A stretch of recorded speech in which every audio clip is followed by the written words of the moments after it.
Steve, donc aujourd'hui on t'a préparé le Vespa 300 GTS. Il est tout prêt, prêt à rouler, le soleil est avec toi, j'ai plus qu'à te remettre les clés.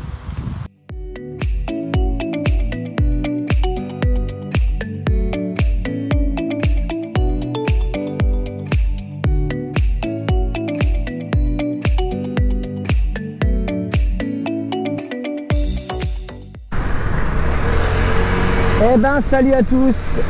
Aujourd'hui, vous l'aurez compris, un essai Maxi Scoot. On essaye donc le Vespa 300 GTS. Alors ce véhicule de roue est bien entendu disponible avec le permis moto et également permis moto A2, je pense que vous en serez douté. En tout cas, pas de permis voiture ni de stage, car il s'agit là d'un 2 roues et non d'un 3 roues comme le MP3. Donc permis moto oblige.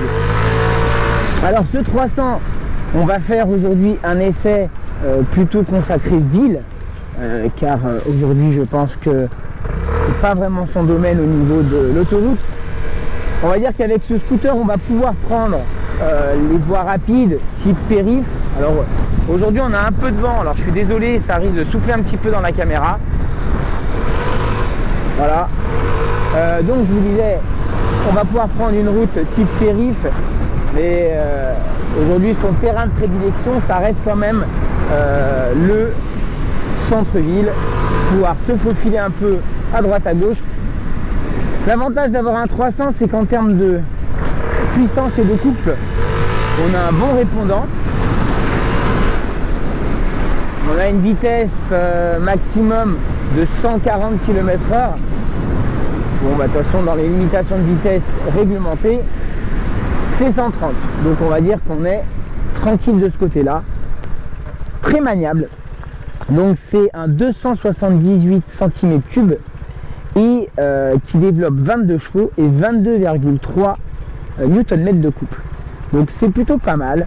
C'est assez léger, ça fait 153 kg. On verra tout à l'heure dans le descriptif. Alors c'est sûr que c'est très joli, un Vespa qui est distribué par Piaggio et vraiment sympa en termes de look. En duo, c'est pas fait pour des longs trajets. Vous verrez que les pieds, c'est pas très pratique. Allez, à tout à l'heure. Alors ce scoot, il est très maniable. Le seul petit défaut qu'il a, c'est qu'il est en jante en 12. Et quand on commence à avoir un sol un peu déformé, prendre un peu trop de vitesse, bah regardez, hop, il bouge un petit peu dans tous les sens, hein, ça guidonne un peu comme on dirait. Voilà, la moindre petite bosse, il faut quand même le tenir. Mais je sais pas, il y a un côté, ça lui donne un côté un peu rétro. Et justement le fait qu'il soit pas parfait, et ben on l'aime. Et puis il a vraiment une gueule, hein, ce truc, il est vraiment beau.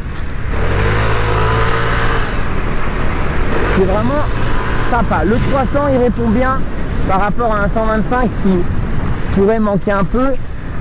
Après bah, certaines personnes diront ouais bah, acheter un scooter quand on a le permis moto c'est malheureux, peut-être, mais d'un côté on peut aussi avoir l'utilité d'un scooter pour aller au travail. L'avantage c'est quand même qu'on a un coffre sans passer par la case T-Max ou Suzuki 650 Burgman.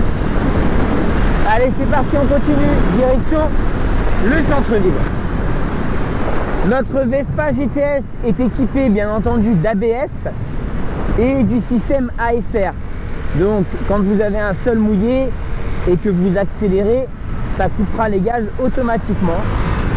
Alors l'ASR est déconnectable via ce petit bouton ici, mais on va dire qu'il n'y a pas trop d'intérêt. On n'est pas sur de la gamme scooter sportif. Mais vous voyez, voilà, l'avantage du scooter en ville, ça faufile de partout.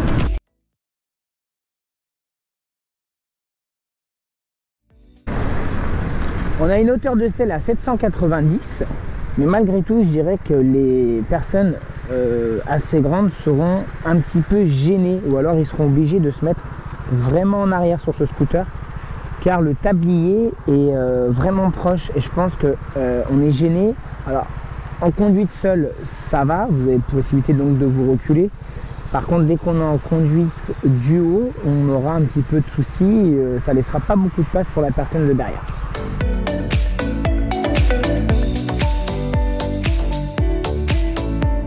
Allez, place à notre présentation donc sur notre Vespa 300 GTS. On va commencer au niveau cadre. Donc le cadre, c'est un cadre monocoque en acier. Donc là, il n'est pas forcément visible à la caméra. En niveau du moteur, je vous le disais tout à l'heure, c'est un 278 cm3 qui développe 22 chevaux et 22,3 Nm de couple. On a un entraînement à courroie et c'est un système à variateur.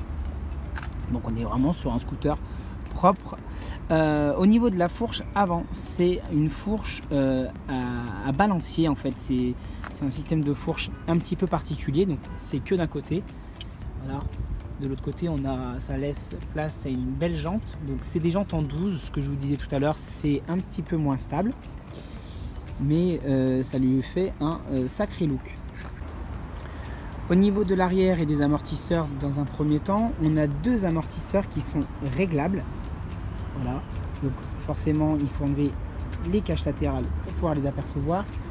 On a deux rangements au niveau du scooter, le premier étant ici, donc il suffit d'appuyer sur la clé. Vous avez un premier rangement ici, petite boîte à gants avec une prise USB qui vous permet donc de charger votre portable, et le deuxième rangement qui se situe sous le coffre, un propre scooter ici, où vous pouvez loger un casque intégral ou un jet. Donc il n'est pas très grand, mais on a quand même un petit rangement.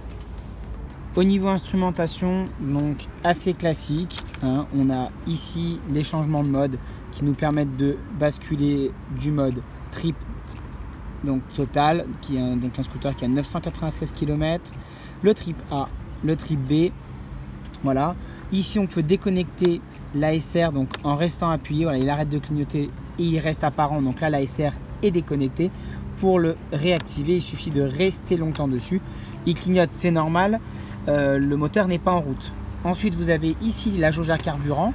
On a une capacité de 9,5 litres au niveau du réservoir. Les clignotants ici, et vous appuyez dessus, le klaxon. Le démarrage ici, donc sur les scooters, c'est tout le temps classique, hein, il faut freiner pour démarrer.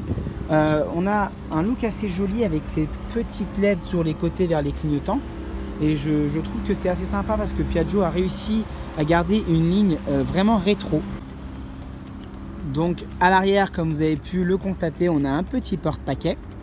Et les fameux cale-pieds que je vous expliquais tout à l'heure, c'est ici. Alors effectivement, c'est super joli. Mais du coup, en duo, on est un peu gêné. Du coup, nos jambes ressortent ici. Et on est un peu gêné par les cale-pieds ou les pieds du passager.